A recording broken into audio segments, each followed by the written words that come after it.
So that brings us up to the issue of the Geneva Conventions. The Geneva Conventions.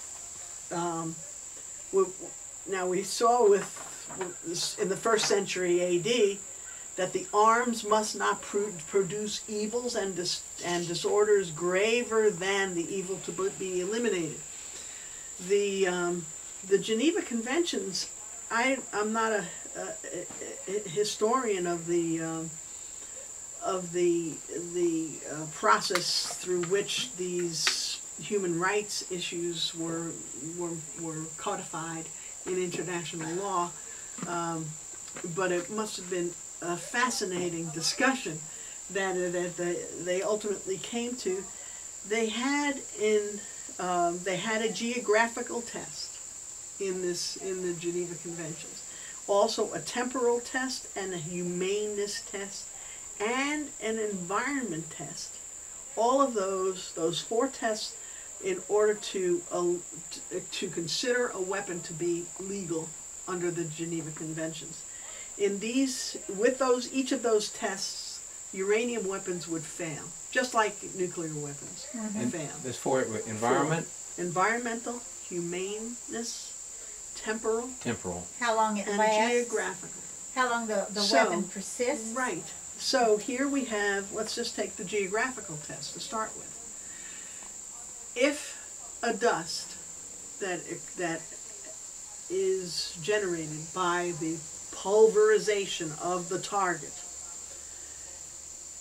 cannot be contained, then it will move to another area that is possibly not in the conflict zone.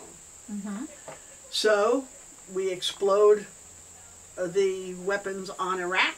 The wind blows toward Iran. We're not at war with Iran, but people in Iran get to breathe into uranium dust. Blows to the west. Wherever it blows, the detection was made after the shock and awe bombing in Iraq. Detection of uranium in the atmosphere was made as far as England, because the Sellafield nuclear site in England had atmospheric measurement devices that was able to find that the atmosphere had carried our winds, which we're enjoying at this gorgeous location today, brought the uranium dust halfway around the world. And that contamination that you're speaking about, when at the end product of using that, isn't it also evident in the manufacturing sites? Yes. In Jonesboro, Tennessee, are they not impacted? We'll get to that. Okay. We'll get to that. Just to the temporal test. Now, when we'll for the sake of argument, we'll say that there may be, under certain extraordinary circumstances, just war, just for the sake of argument. Let's just say. Sometimes not that I believe it, but let's say in the years where boiling oil was poured off of a parapet, onto an enemy, or a giant slingshot was used to fire a type of a cannonball. When that cannonball hit, or even say during Civil War times, when the cannonball hit, it exploded an area maybe 100 yards wide, if it were a big cannonball. Boiling oil, maybe 10 yards square.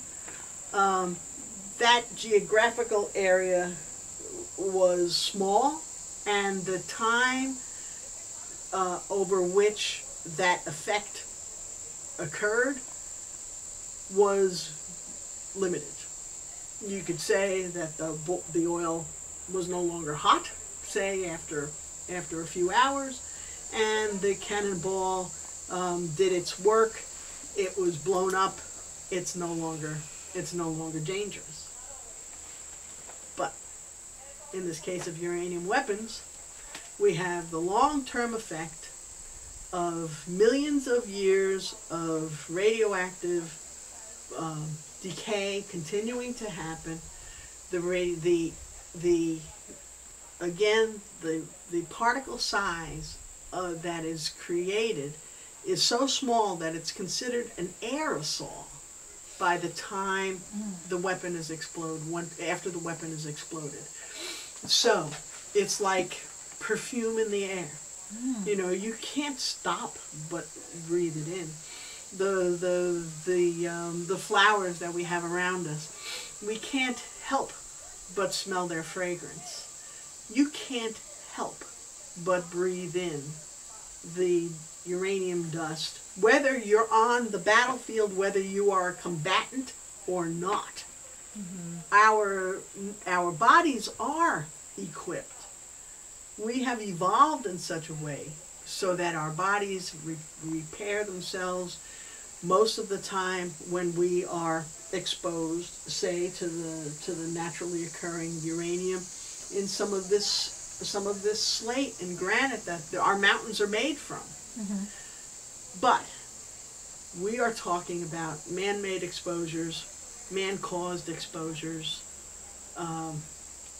that our bodies are not necessarily equipped. Well, they certainly are equipped. The cilia in our nose, the cilia in our lungs are not able to filter out nano-sized particles. It cannot be done. There isn't even a device that has been manufactured that is some kind of respirator or a face mask that can prevent or that can filter out nano-sized particles. So because of the long-lasting nature of the radioactivity, and the fact that this dust will persist in the environment for as long as the planet has been in existence, then the temporal test uranium weapons fail the temporal test. Finally, the humaneness test. We are taught, as Coleman, as you said, whatever comes in contact with a uranium weapon is pulverized. I mean, that's what I've heard, that like they use DU projectiles against tanks heavily, fortified, and they don't necessarily explode, but they pull the bodies out and they're charred. Yes. It's just the heat. Yes. We're talking about the an intensity that is fearsome. And so non-combatants would see that and be traumatized just by virtue of the fact thousands that they of see degrees or a million degrees? Thousands of degrees. Yeah. Thousands of degrees. I'll have to look it up in Dr. Bertell's article. To see. Rosalie I mean, Bertell. it's not quite a thermonuclear explosion where it's a million degrees instantly. No, but it's thousands of degrees. Yeah, it's and pretty damn hot, isn't it? It's basically incinerating Yeah. its target. Yeah. And are those bodies, and those who handle the bodies, are they have full of this dust, Well, yes. They are. I mean, they're exposed to it. They're radioactive at that point, are they not? And the one of the biggest, I think, Dr. Rosalie Bertell's. How do you spell that? Bertell. And so next time you have access to the internet, Google her. Okay. And watch her YouTube video on depleted. Pretty uranium. amazing. It is. She's a Catholic nun from the Grey Order, and she doesn't like to be called sister. I learned that myself. So, but doctor is fine. Call her doctor. She's a PhD biometrician, so she's a scientist, and rather elderly now. And has just a cute, nice old lady way about her. Not so professorial, but kind of. And she's sitting in front of this camera in a red jacket, I think she's got on, and she's talking away and basically lays it on you how horrible this is. And one of the things about that YouTube video that I found so educational is how well she describes the process of what happens to the body once the dust is breathed in. These particles are so small that they're able to cross over the through our lungs are made up of a bunch of little air sacs, and those air sacs, of course, are constituted of cells. And so this particle of dust gets breathed, one particle, millions of particles, depending upon where you are, relative to the explosion, get breathed in. They enter the lungs. The lung has all these little air sacs. My finger are the cells through which that cause the sac to become a sac. These particles are so small that they can cross through that cell. Around the air sacs are blood vessels. Those uranium particles pass through into the bloodstream, enter the cells of blood themselves, wherever they are. Now you've got, the industry likes to say, oh, they're just alpha particles. Oh, they're just alpha particles. Alpha particles are low energy. Fine. Okay, it's true. Alpha particles are low energy. So, let's say I'm taking a swipe at you. You're fine. And I swing really hard. You can't even feel the breeze from my swing. But let's say you're a cell. And let's say my fist is an alpha particle. And let's say I'm inside your cell. And my hand now is your chromosomes. And I'm whacking away. I am now this low energy, so-called low energy, mildly radioactive particle. And I'm right there now. And so, and I'll tell you, this starts to hurt after a while. And that's what's happening. They're embedded. They're just embedded. They are right in you. They become you. And they change you. And so what happens to the exposed is the uranium dust goes through your system. Some of it gets filtered out and excreted.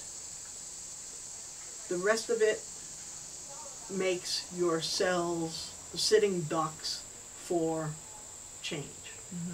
Change meaning mutation. Change meaning